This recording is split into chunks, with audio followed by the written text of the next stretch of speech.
Hola, hola a todos. Me da mucho gusto volver a estar con ustedes. Teoría del proceso, tema número 9: presupuestos procesales. Vamos a platicar de los presupuestos procesales. Este es un tema muy sencillo, no se requiere memorización, no les voy a pedir que memoricen, nada más que lo vean con atención, con interés, y ya verán que entendiéndole no es difícil, al contrario, es muy atractivo. Fíjense ustedes que hay una teoría procesal, bueno, teoría, pero muy aceptada, funciona en la práctica, aunque sea teoría, es muy práctica. Y dice lo siguiente: todo proceso, y ojo, aquí es interesante porque no nada más para el proceso civil, sino para el proceso, para todos los demás procesos: proceso civil, proceso mercantil, proceso laboral, proceso fiscal, proceso administrativo, cualquier proceso debe tener unas circunstancias que se llaman presupuestos. Esos presupuestos deben preexistir al proceso y estar presentes durante todo el proceso. Es decir, ningún presupuesto procesal deberá desaparecer durante el proceso, porque si desaparece durante el proceso, pues ese proceso no puede producir efectos procesales, no puede producir efectos jurídicos. Bueno, ¿cuáles son los presupuestos procesales? Son los siguientes, el orden es lo de menos, lo importante es que conozcamos cuáles son los presupuestos procesales. Son la competencia del órgano jurisdiccional. Otro presupuesto es la capacidad de las partes. Otro presupuesto es la personalidad de las partes. Y otro presupuesto es la legitimación. Legitimación. Bueno, cuatro presupuestos. Hay autores que agregan alguno que otro, pero estos cuatro presupuestos vamos a enfocarnos a entenderlos. Ya verán que es fácil. Primer presupuesto procesal: la competencia del órgano jurisdiccional. Recordarán ustedes que cuando hicimos repaso, explicación de algunos artículos de la Constitución que tienen gran importancia procesal, está el artículo 16, primer párrafo de la Carta Magna. Bueno, pues este artículo empieza diciendo que nadie podrá ser molestado en su persona, familia, domicilio, papeles o posesiones, sino en virtud de mandamiento escrito de la autoridad competente. Ojo, de la autoridad competente. Ahí está la competencia. Autoridad competente. Mandamiento escrito de la autoridad competente que funde y motive la causa legal del procedimiento. Así dice el primer párrafo del artículo 16 de la Constitución. En nuestro ordenamiento jurídico es importantísimo que cualquier autoridad que actúe tenga competencia. ¿Y qué es eso de que tenga competencia? Bueno, la ley le encarga a cada autoridad ejercer determinadas funciones. Si alguna autoridad actúa fuera de las funciones que la ley le asigna, ya no es autoridad competente. Cuidado con eso, esto es muy delicado. Fíjense, es fácil y además es bastante delicado, tiene mucha trascendencia en la vida práctica de la vida jurídica de nuestro país.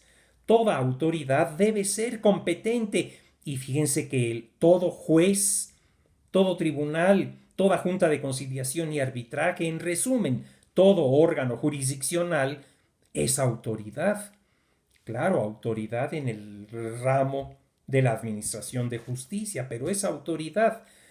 Y todo juez que de alguna manera infiera alguna molestia a cualquier particular, ese juez debe ser competente. Es decir, el indicado por la ley para actuar de esa forma.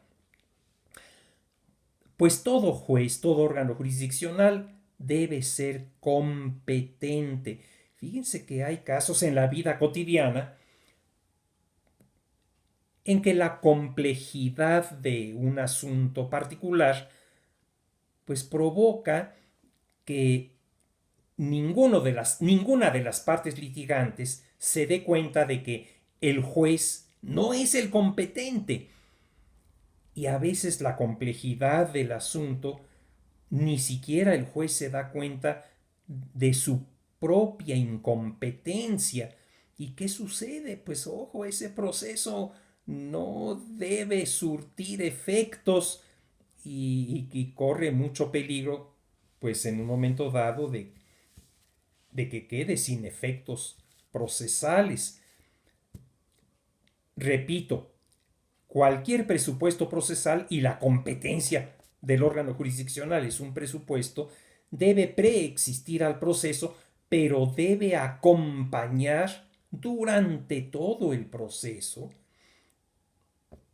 incluso hasta el dictado de la sentencia, pero si una de las partes interpone apelación y el juez recibe el recurso de apelación y eleva al superior para que el superior tramite la segunda instancia, ese superior también deberá ser competente. Fíjense ustedes.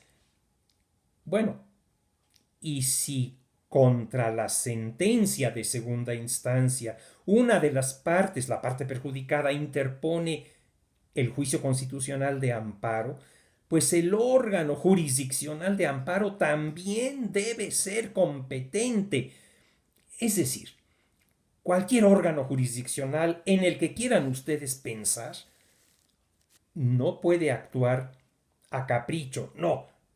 Tiene que tener delimitada su competencia en la ley. ¿En qué ley? Bueno, eso más adelante vemos en qué ley o en qué leyes llega a ser un poquito complejo.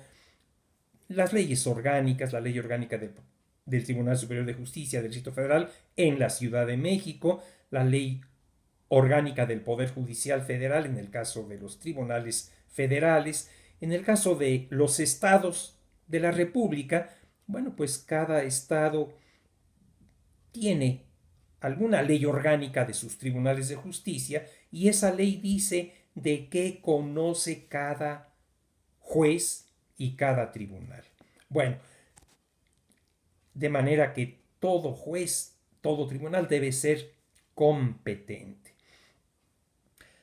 Otro presupuesto procesal que enunciamos es la capacidad de las partes.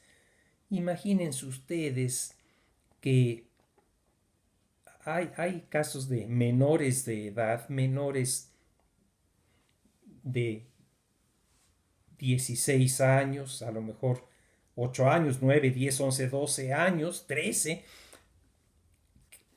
que llegan a ser inteligentísimos.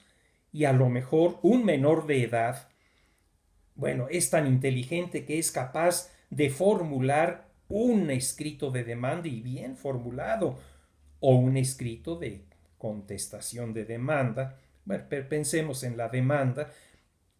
Y imagínense que este menor de edad presente su escrito de demanda, el juez pues recibe la demanda, ni siquiera conoce al actor, ni siquiera físicamente lo ha visto, y el juez examina la demanda y dicta un auto en que admite la demanda.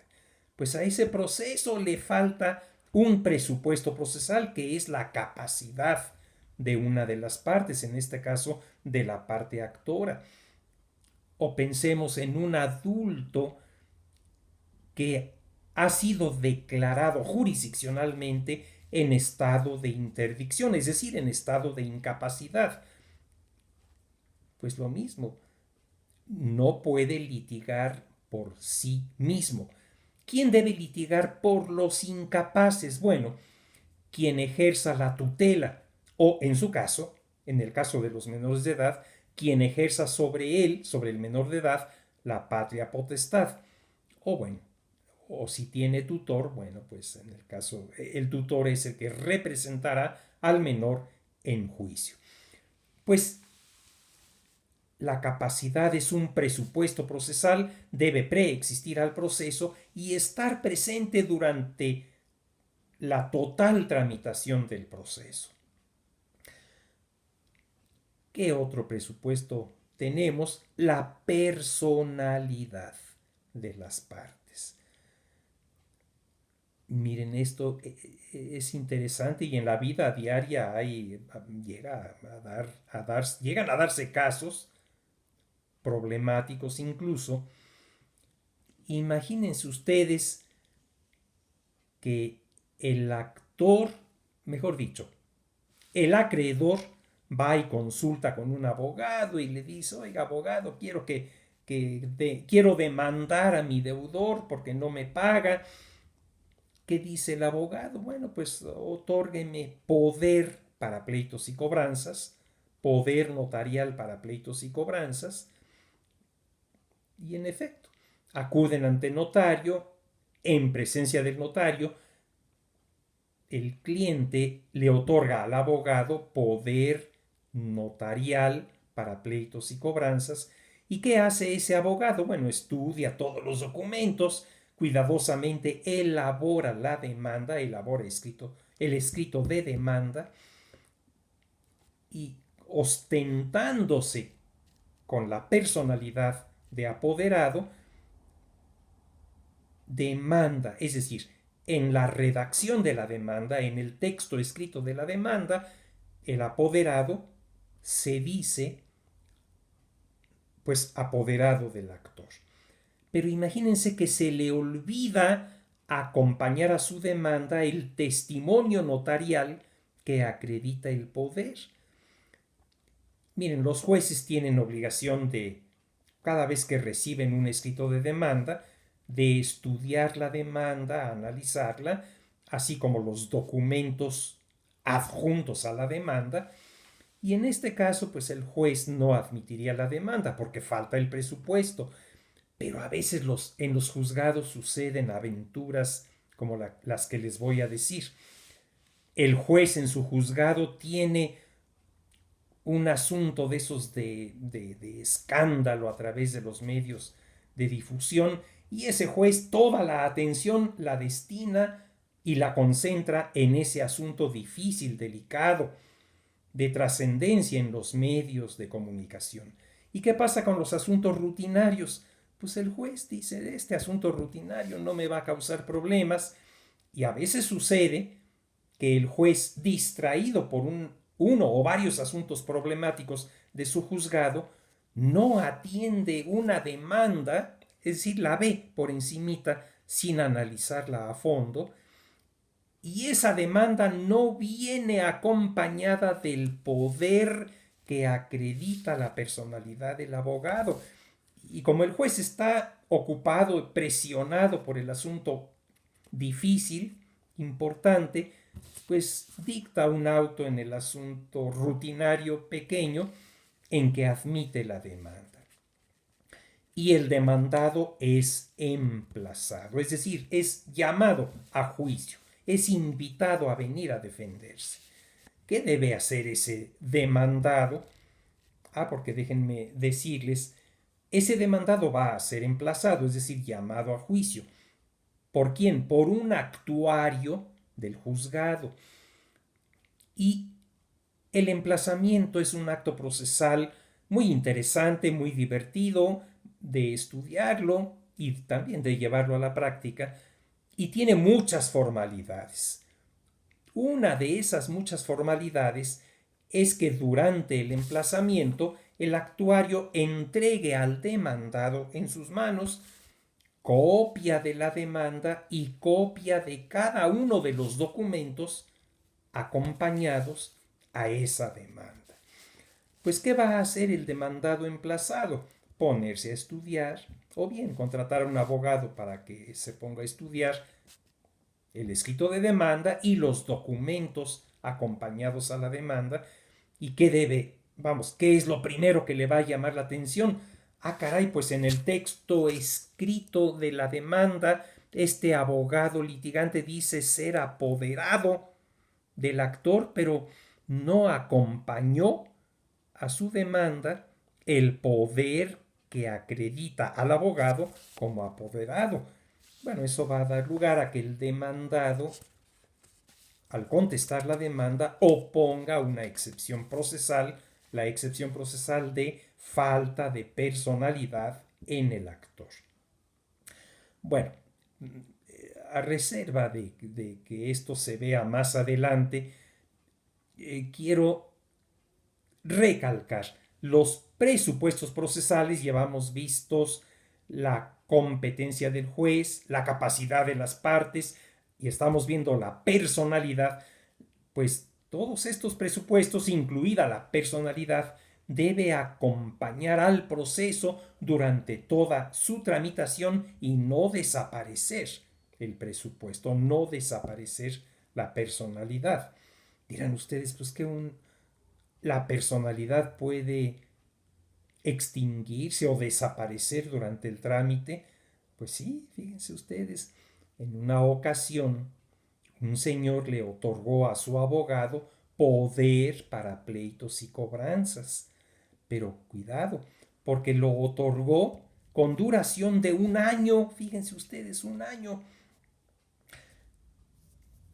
Y resulta que el abogado actor, pues presentó su demanda, a la cual acompañó el poder, y el abogado de la parte demandada, pues era un abogado de esos cuidadosos, experimentados, que cuando su cliente fue emplazado, bueno, pues este abogado de la parte demandada, lógicamente estudió, entre otras cosas, el poder del abogado actor y se dio cuenta, ah, caray, este poder está otorgado con duración únicamente de un año.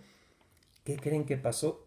Fíjense que el proceso en primera instancia duró aproximadamente el año. ¿Y qué hizo el abogado demandado? Bueno, no dijo nada. Pero al abogado actor se le había olvidado que su poder duraba un año. El juez dictó sentencia que perjudicaba a la parte actora, fíjense ustedes. ¿Qué hizo el abogado de la parte actora? Interpuso recurso de apelación contra la sentencia. ¿Qué hizo el juez? Recibió el recurso y elevó al superior. Y aquí es donde se pone interesante y divertido.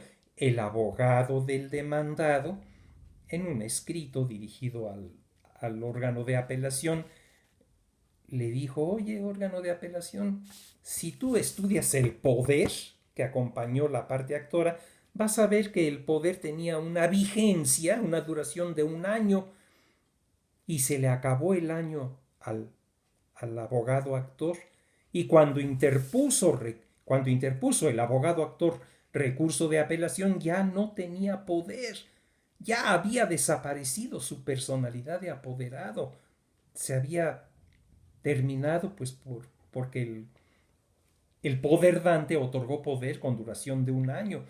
Y entonces fíjense ustedes, apeló quien no tenía personalidad. ¿Qué sucedió en ese asunto? Pues fíjense ustedes,